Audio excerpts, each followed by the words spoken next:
Bonjour à tous, j'espère que vous allez bien. Comme tous les jours, on se retrouve pour regarder ensemble l'actualité du monde des NFT, blockchain, gaming, metaverse et par extension du Web3.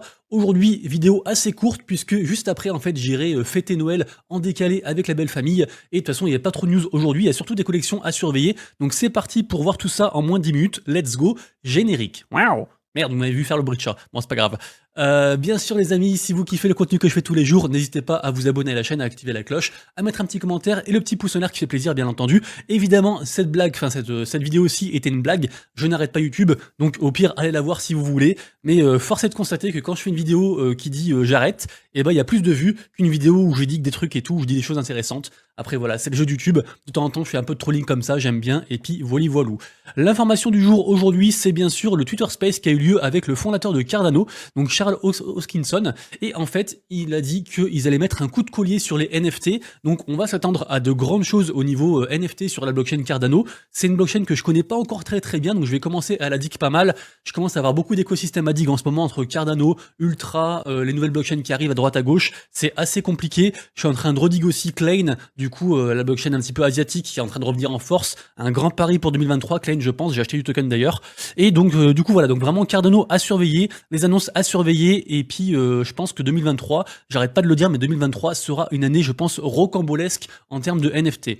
Sinon, côté Solana, c'est vraiment la misère, ça fait 3 jours qu'on en parle, vous le savez, les Gods partent de la blockchain Solana, le token est en train de s'écrouler, il était passé en dessous des 11$, c'est assez compliqué pour l'écosystème. Sachez que il y a des conversations qu'on leak entre Polygon Studio, et puis la blockchain Polygon, et puis pas mal d'acteurs au niveau d'acteurs majeurs en fait sur d'autres blockchains. Par exemple, il y avait les Gods. Apparemment, on a aussi su dernièrement que en novembre dernier, Polygon a contacté Solana Monkeys Business pour leur proposer de partir de Solana et d'aller sur leur écosystème. Eux, ils ont refusé, mais en fait, on voit bien que Polygon, ils ont beaucoup d'argent. Ils sont en train comme ça de demander à pas mal de gens de venir sur leur écosystème en échange d'argent, d'avantages, etc. et tout. Donc, c'est une affaire à suivre, mais j'ai l'impression qu'il y a de plus en plus de projets qui partent de Solana. C'est un constat qu'on a fait hier. Et Polygon qui est en train de, comme ça, de récupérer en fait pas mal de projets à droite à gauche. Donc, compliqué pour Solana, voilà. Apparemment aussi, le CEO de Polygon a dit qu'il adorait le projet Aurori. C'est aussi un projet que j'adore. Projet Aurori, c'est un projet auquel je parle souvent. Une sorte un peu de Dofus, qui est sorti en version bêta et tout, et qui marche bien d'ailleurs, qui est un truc sympa. Et du coup, en gros, Aurori a dit qu'il partirait pas de Solana, mais que effectivement sur le moyen long terme, il serait cross-chain. Donc ils iraient sur différentes plateformes, j'imagine du coup, y compris aussi Polygon. Donc j'ai l'impression que même les projets qui veulent rester sur Solana, en fait, ils vont quand même être cross-chain. Du coup, quel est l'intérêt au final de Solana? Je ne sais pas trop. Donc dites-moi dans les commentaires ce que vous en pensez, mais c'est chaud du slipe actuellement pour Solana. Ce qui est interruption des programmes, je viens d'apprendre un truc de fou, c'est pour ça que le token Sol a pris si cher, et aussi le token Aptos. Ce n'est pas que dû au départ des D-Gods, c'est aussi qu'en fait Alameda a commencé à dump ses tokens. C'est pour ça que du coup le Solana est en train de se prendre un moins 12%, il est passé en dessous des 10$, c'est incroyable. Et pareil pour le Aptos qui est quasiment à 3, là je suis en euros, mais il est quasiment à 3$. Donc du coup peut-être une opportunité d'achat, mais méfiez-vous parce que c'est juste le début, ça peut encore aller beaucoup plus loin. On voit ici du coup les transactions en fait qui ont été effectuées par Alameda Research, qui est dans la sauce, qui a besoin d'argent. Donc s'ils continuent à vendre tous leurs trucs, ça va être un carnage. Donc vraiment, faites attention à vous. Peut-être retirez-vous, c'est pas un conseil d'investissement, faites comme vous voulez. Mais l'info vient juste de tomber, donc voilà, je voulais vous en parler. Et puis on reprend la vidéo. Sinon, j'ai reçu pas mal de messages par rapport à la collection de Kungs, dont la vente aux enchères en fait des whitelists se termine aujourd'hui. Pas mal de gens me demandent, il faut mettre combien pour espérer être dans les 3000 meilleurs et tout. A priori, les modérateurs du Discord auraient dit qu'il fallait bait environ 1 ETH, et les gens tablent plutôt sur environ 0,4 ETH pour du coup être whitelisté et pouvoir minter du coup un cubes. Si jamais, en tout cas, voilà, la collection se termine aujourd'hui. J'ai aussi appris que Kungs et sa communauté avaient réussi à minter le free mint live like cat. C'est la dinguerie du jour, vraiment, c'était un free mint.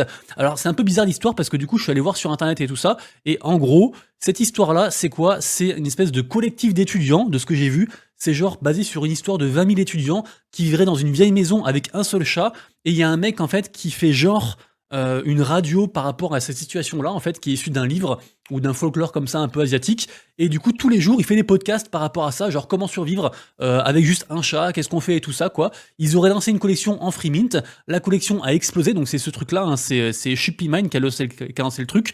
Et là, accrochez-vous bien, la collection est partie dans l'espace. Elle est partie à 2,19 ETH de floor price. Et ce qui est fou, c'est qu'en fait, la collection était déjà à 2 ETH quand le mint était pas fini, le free mint était pas fini. Donc les gens, en fait, ils faisaient un free mint et ils revendaient directement du coup à 2 ETH. C'est un truc de fou. Je sais pas où la collection va, mais c'est vraiment un truc de malade. Donc voilà, je voulais vous en parler et apparemment Kungs était dans le bon plan. Moi, j'ai appris la collection, la collection était mintée ce matin à 4h du matin. Donc moi, je dormais, j'étais pas au courant. Donc tant pis, c'est comme ça. Mais comme quoi, il se passe encore des trucs de fou dans l'espace NFT actuellement. J'ai l'impression que c'est un jour un pump. Il y a eu les Yepegs, après il y a eu, avant il y a eu les mutants, après là il y a les pingouins, il y a les sapiciles aussi, il se passe plein de trucs, c'est vraiment un délire actuellement. C'est un délire. Sinon, par rapport à la marketplace de Stephen, le grand gagnant a été élu. Donc il s'agit du coup de la collection Hype Sense qui est ici. Donc du coup ils sont sur sur le site Moir, donc la marketplace de Stephen. A priori, ils devraient faire aussi un truc ensemble en plus. La collection est en train de bien pump. Je pense que c'est un peu tard pour acheter parce qu'elle est passée de genre de 0,10 à 0,26, donc c'est déjà plus qu'un x2, mais ça reste une collection à surveiller pour l'instant vu que c'est le premier gagnant de la marketplace de Stephen, donc à suivre ce qu'ils vont faire. Évidemment, les Pudgy Penguins, j'en ai parlé, je l'ai évoqué très rapidement tout à l'heure, ça fait une semaine que j'en parle, j'ai commencé à en parler, ils étaient à 4 ETH, là actuellement ils sont passés à 7 ETH, ils sont en train de tout exploser, il y a eu un article dans le Times côté finance dessus, donc vraiment ils ont le vent en poupe. Je vous rappelle qu'ils sont sur les céréales Kellogg's aussi, ils sont sur pas mal de trucs, donc vraiment les Pudgy Penguins, je maintiens ce que j'ai dit hier ou avant-hier, pour moi c'est sûrement un boot chip de 2023, ou 2024 en tout cas du prochain bull run, on suivra ça avec attention. Pareil, Sapieces, on ne comprend pas ce qui se passe, ils ont annulé un gros partenariat et pourtant la collection a fait x2. Donc je ne comprends pas, je suis en train de d'essayer un petit peu de checker ce qui se passe, mais le floor price pardon, a explosé, donc c'est une collection à suivre encore aujourd'hui. Si vous êtes au courant d'une info, dites-le moi dans les commentaires. Ça, on en a parlé du coup déjà. Hop, on en a parlé. Ensuite, on passe à la collection suivante. Ça, c'est un free mint. Alors, je vous en parle quand même parce qu'il y a quand même 400 places pour la public, mais c'est un free mint du coup tout à l'heure. Et du coup, voilà, c'est 4400 de tête et donc 4000 en whitelist et 400 du coup pour la public. Donc à suivre. Pourquoi pas essayer de checker ça, même si bien sûr en général c'est les bots qui se servent sur tout ce qui est whitelist de free mint, mais bon, on verra. Aujourd'hui, du coup, il y a Shenzoku. Du coup, moi, j'aurais pas le temps de regarder. Je minterai ce soir. Il y a 48 heures pour minter. Je suis sur la whitelist et j'ai eu la chance de gagner la raffle avec 600 autres personnes. Et par contre, je pense que ça peut être intéressant d'essayer de voir le prix au secondary parce que la collection, j'ai l'impression qu'il y a quand même beaucoup de hype qui arrive. Ils ont fait de la com, mais de la com intelligente et pas de la macro com. Donc j'ai envie d'y croire, j'ai envie d'être dans le projet. Je minerai ce soir et je surveillerai aussi bien sûr le secondary tout à l'heure. De mon téléphone et ce soir pour acheter si jamais j'ai besoin. Aquafarm, on fait ça y est une nouvelle bêta test. Donc Aquafarm, c'est un jeu un petit peu à la Axie entre guillemets. J'étais partenaire il y a environ 5-6 mois et du coup j'ai toujours des NFT dessus donc j'y jouerai. Donc sachez que voilà, si vous voulez tester ça les amis, ça sort aujourd'hui donc c'est la 3e bêta fermée si jamais. Et si jamais vous voulez une place, dites-moi dans les commentaires, je pense que je peux gratter quelques tickets pour vous si vous voulez. Et apparemment, il y a des récompenses aussi. Ils ont dit qu'il y avait du token à gagner. Ils ont dit qu'il y a du token AES à gagner si jamais. Mutera, c'est un jeu à la fois sur la blockchain Wax et sur la blockchain Hive. D'ailleurs, je les ai contactés parce que j'aimerais bien tester un jeu sur l'écosystème Wave et Hive, pardon, qui veut dire miel, je crois, ou ruche, un truc comme ça en anglais. Et donc Mutera, en gros, c'est quoi? C'est un jeu de cartes. Pour la faire courte, c'est un jeu de cartes. Ça m'a l'air assez propre, ça m'a l'air assez sympa. Ils ont commencé à faire un peu de com parce que du coup, moi, je leur ai parlé, je crois, semaine dernière. Et là, je vois l'article aujourd'hui sur play2earn.online. Donc, ce sera à surveiller. A priori, ça va pas trop cher. On m'a dit que c'était genre entre 20 et 30 balles pour jouer au jeu. Donc, on suivra ça. Pour l'instant, Atlas, ils ont dévoilé du coup la structure du jeu. C'est très intéressant. Star Atlas, c'est vraiment un très gros projet, c'est un projet très long terme, mais ils arrivent quand même à maintenir la communauté en fait un petit peu en haleine en délivrant des sortes de mini bêta pour ceux qui ont des NFT et tout ça. Mais ce qui est intéressant, c'est que là, on en sait vraiment beaucoup plus de manière pratique sur l'écosystème Star Atlas, sur ce qui va arriver du coup courant 2023. Donc allez lire ça, ça reste un très gros projet à suivre, même si ils sont un peu dans la sauce suite à l'affaire FTX, ils sont en train de redemander des fonds, donc je serais pas étonné que prochainement en fait on apprenne qu'ils aient lever des fonds pour du coup poursuivre le projet parce que là pour l'instant ils ont des fonds que pour 1 an, donc ça veut dire qu'ils sortiraient forcément le jeu final en 2023 parce qu'après ils ont plus d'argent, donc on suivra ça. Ils ont fait une vente de vaisseaux pour gagner un peu d'argent, mais voilà, donc Star Atlas, vraiment un projet à surveiller, j'ai très envie d'y croire.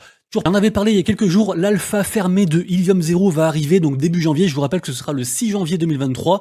Pour information, pour que ce soit très clair, il faut forcément avoir un land pour y avoir accès. sachant que ce mode en fait c'est le mode justement des landes, c'est le mode où on va pouvoir en fait customiser son complexe. A priori, il sera aussi accessible depuis téléphone, peut-être pas pour l'alpha, mais à terme, ce sera ça le but. Et donc, je vous rappelle que Illuvium 0, en fait, c'est la troisième partie des jeux en fait de l'écosystème Illuvium. La première, c'était l'arène, donc le combat en mode TFT, en mode auto-chess. La deuxième, c'était donc l'open world de Illuvium, qui s'appelle donc Overworld. Si jamais j'ai fait une vidéo à ce propos sur le gameplay sur ma chaîne. Et donc la troisième partie, donc Illuvium 0, donc le mode, on va dire, axé sur les landes. Et du coup, bah, j'imagine que le prix des landes va augmenter. Peut-être qu'il y a un bail à faire, bien sûr, c'est pas un conseil d'investissement. Encore une fois, aujourd'hui, vidéo, il n'y a pas trop de news générales, mais beaucoup de news, beaucoup d'informations majeures sur des updates en fait au niveau gaming. Et on en a encore une fois avec Axie Infinity, puisque ça y est, en fait, on en sait plus aussi sur le vrai mode de jeu des Landes Axie Infinity. Parce que pour l'instant, ils avaient délivré un petit mode en fait que les gens créaient eux-mêmes et après partageaient à la commu, c'était pas foufou. Et maintenant, en fait, là, ils ont délivré vraiment le nouveau jeu entre guillemets qui s'appelle donc Homeland. Et donc avec le stacking, avec tout ce qu'il faut au niveau du earn, et du coup pour les gens qui ont des landes, je suis pas allé voir le prix des landes Axie, mais ça vaudrait peut-être le coup de voir et d'acheter même peut-être une lande Axie, parce que genre les landes de glace, je crois, il y avait une très bonne affaire dessus, elles ont un très bon rendement, donc à surveiller tout ça. Je vais rediguer Axie, mais vraiment Axie, faut pas l'oublier, ils sont toujours là, ils sont toujours présents, et ils continuent à faire des choses, preuve en est, et bah ils ont toujours délivré ce qu'ils ont dit qu'ils allaient faire, même si des fois il y a un peu de retard. Du coup les amis, je vous avais dit la vidéo est assez courte, on se retrouve du coup demain pour une prochaine vidéo, je pense qu'il y aura pas mal de news, parce que du coup les news générales j'ai checké assez tôt ce matin, peut-être que j'ai pas encore les news du jour qui viennent de tomber, je sais pas, à 10h du matin ou à 11h du matin, donc je pense que demain sera une grosse vidéo. En tout cas, passez une excellente journée, prenez soin de vous, de vos proches et de vos... Voilà, j'arrive pas à parler. Prenez soin de vous, de vos proches et de vos wallets, à tout bientôt, ciao.